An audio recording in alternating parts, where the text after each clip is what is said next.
Hey everyone, we've got an Edmonton housing market update for the month of November. I'm going to be using the most recent statistics available from the Realtors Association of Edmonton, which is looking at the stats from October. We've got all the infographics in, so we can go through a lot of information here, looking at both the market as a whole and then single family and then condos separately. So make sure that you tune in to the whole video if you're curious about what's going on in the Edmonton real estate market. I am a realtor here in Edmonton, so if you have any questions about the market or buying or selling a home, let me know in the comments below. I will remind you, there's a link in the description so you can download a copy of the report in a PDF format. So let's jump right in. Okay, so let's look at the total residential part of the market first. So that includes both single family homes and condos, row houses, duplexes, everything. Basically the market as a whole. We're sitting at a listing absorption rate of 19.22%, which puts us right in the middle of a buyer's market. If you've been watching my videos for a while, you can see that it's been a buyer's market for several months now. Earlier in the year, back in March, it was a seller's market. Things had really picked up starting in February, peaked in March, and then started to slowly kind of go down from there. So we've seen really big shifts in the market, no doubt because of the increased interest rates. They increased interest rates a lot more than many people were expecting, except for maybe Scotiabank, who right from the beginning called, I think, 8 interest rate hikes, and I think it's gone past that now. So a lot of people were surprised by what happened in the market this year, but you just got to roll with the punches. So anyways, like I said, we're in the middle of a buyer's market. At the end of October, we had 5,484 listings, and there was 1,054 sales in the month of October. So this infographic over here, basically the green bar represents the gap between the number of listings and the number of sales, and that's why we're seeing more of a green gap. We had a slight uptick from last month, so it's still really close to the same thing, but we actually had a little bit of a change in the balance of the market, but so little that you probably wouldn't notice it. Now, the average sales price for all of Edmonton was $375,588 in the month of October, which was up 0.43% from last month, but down 0.94% from October 2021. Now, I always take the average sales prices with a huge grain of salt because they can be influenced by high price sales or low price sales, or even just a shifting of having more of the market in the lower price bracket than in the higher price bracket. So it's not really a good indicator of how values are actually changing.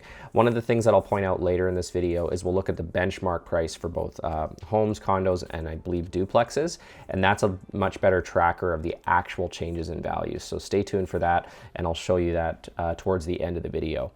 Now, the average price trend, we're still up for the year. We're up 2.76% for the year. So now we're well behind the gains that we got in average price from 2021 when we gained 6.86% overall. Now, looking at the active and sold listings, there was 5,484 active listings at the end of the month, and as I mentioned, 1,054 sales.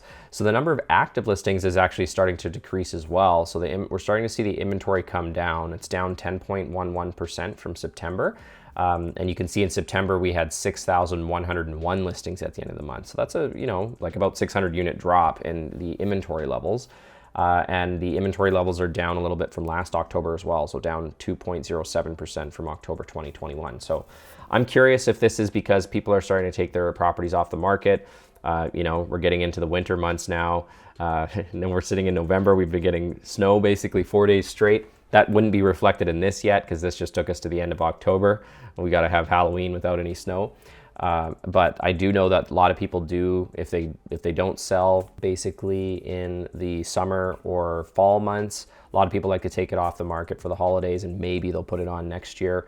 I've noticed a lot of people that are disappointed if they're a seller on what they could get for their property now realistically, and they're kind of putting things off till next year, hoping that the situation might be better. I'm not sure what the situation is going to be like next year. We'll talk more about that later on in the video. But it is interesting to see that some of that inventory is starting to fall off, and we don't know if it'll come back or not, depending on what the market looks like for sellers next year. Now, the sales are also down a little bit from last month. They're down 5.13% from September and down 19.36% from October of last year. So based on that, market's definitely slower than it was last year in terms of number of sales. And the inventory levels last year in October, we had 5,600 and we've got almost 5,500 now. So we're pretty close but we've got 1,054 sales versus just over 1,300 sales. So relatively similar sort of balance of the market, but just slightly weaker than what it was last year, even though interest rates are much higher. So the average days on market was sitting at 49 for October compared to 50 in September, and it was 49 last year in October as well. If you look in the middle here, you can see that it really got low in February, March, April, and May when we were in the 30s, and then it started creeping up after that. Now looking at the market distribution, this is just what price point deals are happening. We're seeing just over 16% of the market, just under 200,000, or anything under 200,000 is just over 16% of the market. And between 200,000 and 300,000, we're at almost 15.5% of the market. Biggest segment of the market overall is between 300,000 and 400,000 with 24.3% of the market. And then between 400,000 and 500,000 is still a significant piece of the market of just over 20%. Then once you get to between 500,000 and 600,000, we've got 10.89% of the market, and then just under 6% of the market between 600,000 and 700,000. After that, got about 3% of the market between 700,000 and 800,000, 1.5% of the market between 800,000 and 900,000, and 0.75% between 900,000 and $1 million. After that, it really goes down a lot. But let's jump over to the single family home market and we'll look at the same thing for that. But I did want to mention that I've launched a new real estate group on Facebook, basically to get Edmonton housing market tips, updates, and insights. Not only will I link to any new YouTube videos that I put up about the Edmonton real estate market, but you can also ask me questions in there and I'll give some other tips just inside the group. There's going to be a link in the description below that'll take you directly to the group, and then you can request an invite to join. I'm just starting it up right now, so we've only got a handful of people in there, but as things go on, I'll be putting more and more information in that group, and it's a great way to get your questions answered, so make sure to check that out. The link is in the description below. It's free to join. Okay, so let's take a look at the single family home market. Now, the single family home market, it's very similar to the market as a whole in that it's still a buyer's market with a 17.29% absorption rate. We had 3,418 listings at the end of the month in the single family home market, and there was 591 sales. If you look at the balance of the market here, it's a lot more extreme than what we saw as the market as a whole. There was definitely a lot more demand for single family homes earlier in the year compared to supply, and that's why in February we had an absorption rate of almost 98%. When things went really nuts, and then it dropped down to 88.5% in March, and it's dropped steadily since then, where we've gone all the way from a pretty tight seller's market to a buyer's market. So pretty insane to see that change in a matter of like 6 months, essentially. The average price for single family homes is sitting at $469,061, which is now down 1.19% from last month.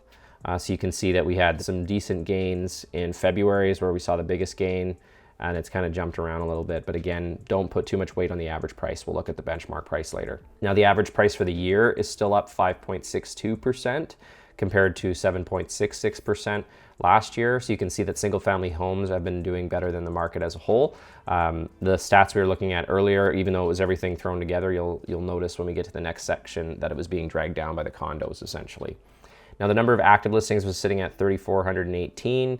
There was 591 sales. So the inventory is down not as much as the market as a whole. It's down 7.42% from last month, but actually up from last October, which is interesting. So it's up 13.25% from October 21 for single family homes.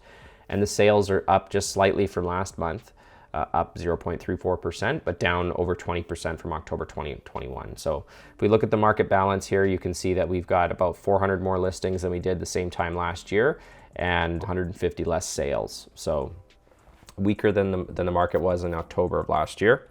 The average days on market was sitting at 46 for October, which is the same as September, versus 42 last October. So a little bit slower, but not a huge change. And then the market distribution, you can see for single family homes, good luck finding something under 200,000 because that's only 1.36% of the market. And even between 200,000 and 300,000, it's about 7.5% of the market. Those properties are out there. They're usually older and often need some work. Worked with multiple clients in that price point recently. Definitely is possible as long as you are flexible on what exactly you're willing to buy if you're looking for a single family home. Then between 300,000 and 400,000, we got 24.38% of the market and 28.22% of the market between 400,000 and 500,000. So 400,000 and 500,000 is the biggest segment of the market right now for single family homes. and between 5 and 600,000 is 17.69% of the market. Then between 6 and 7, we've got 9.79% of the market, and just under 5% of the market between 7 and 800,000. After that, it's 2.6% of the market between 8 and 900,000, and 1.3% of the market between 900,000 and a million. Then we got about 1.5% between a million and 1.5 million, and it just goes down from there. Now let's jump over to the condominium market. But before we do that, I did want to remind you that I am a real estate agent here in Edmonton with YEG Pro Realty. Whether you're looking to buy or sell a home, I'd love to help you out. I usually like to start with a free consultation call. So if you go to booktrevornow.com, you can select a time on my calendar, and then I'll call you. You can ask me anything you want, whether it's about the market, a specific house that you're wondering about pricing, or if you're looking at selling, looking at what you might be able to get for your home. Whatever questions that you have at the top of your mind, whether it's about financing or the market or specific neighborhoods or anything like that, but you're free to pick my brain. I've got no problems helping you whatsoever. What's in it for me is if you do end up liking me and I'm able to help you, maybe sometime in the future we'll end up working together and I can help you buy or sell your home. But in the meantime, I just want to help you out. So you can either go to booktrevornow.com to select a time on my calendar, or you can give me a call or shoot me a text directly at 780-819-5508. Again, that's 780-819-5508. Okay, so let's jump into the condo market. So looking at the condo market, you can see that the absorption rate's even lower here, sitting at 15.73% of the market. There was 2,066 active listings at the end of October, and there was 325 condo sales. Now, you'll see this graphic here on the right is a completely different story than what we saw with the single family home market and even the market as a whole. It still did tick up in February and then started to trend down from there. But it never got to the sort of situation that we had in the single family home market where it went into a seller's market. It was balanced for a couple months, arguably. Probably wouldn't have noticed that because there was still excess inventory. But basically the party was just starting to get started, and then it shifted on us. What's interesting is that it's actually still slightly better than where we were at last year. If you look at October last year, we were at 14.79% absorption rate, and then kind of the same thing in November. And it didn't go up until February. Even though we've lost ground in the condo market, we're still actually at a slightly better absorption rate than where we were last year. But it's such a small change that realistically you're not going to notice much of a difference in terms of the balance of the market. And in that time, as you'll see, I believe we've seen prices drop for condos in that time. So even though the balance has gotten a bit better, it's still been in buyers' favor for long enough that prices have continued to shift downwards slowly over time. So looking at the average prices sitting at $210,338, which is down 1.66% from last month and down 5.34% from last year. We'll look at the benchmark price later. Now, for the year, it says we're actually up 1.48% on the average price compared to being up 3.9% on the average price last year. Again, we'll look at the benchmark price as a more accurate indicator. Now, for active, there was over 2,066 and 325 sales. So the actives are down 9.86%. So you can see that more of the inventory drop is in the condo market. And it's also lower than it was last year. It's down almost 20% from October last year. And the sales are down 11.44% from last month and down 14.92% from October last year. So same sort of balance of the market you're seeing here. Average days on market sitting at 55 versus 58 in September and 62 in October. So that just shows that because of the change in the balance of the market, you might be able to sell your condo slightly faster, but 55 days is nothing that most people get excited about in terms of average days on market, but it's still better than where we were at last year. Condo market's almost the exact opposite. You can see that the majority of the market's under 200,000 with 47.58% of the market now, and between 2 and 300,000, you're sitting at 32.6% of the market. 14.3% of the market or 0.4% of the market between 3 and 400,000, and then 3.39% between 4 and 500,000. After that, it's almost non-existent in condos, but there are a few luxury condos that come up as well. Now, as promised, I wanted to show you some benchmark prices for Edmonton. So the benchmark price is using the home price index, which is one of the most accurate ways to measure changes in prices for properties over time using a lot of the MLS data. And basically the benchmark, they have a different benchmark description for the market as a whole, single family homes, apartments, and townhouses. I'm not gonna get into that exact description, but think of it as sort of like the most typical home that sells. So if the most typical home happens to be a 2-story home with 1,800 square feet and 3 bedrooms, 2.5 bathrooms, that's considered the benchmark home. Usually there's an age range on there as well. I'm not going to get into the description, but this is a good way to sort of look at the market as a whole and how it's adjusted. So the benchmark price for the market as a whole in Edmonton was $370,000 in October, which was down 2.5% from last month and down 1.5% from last year.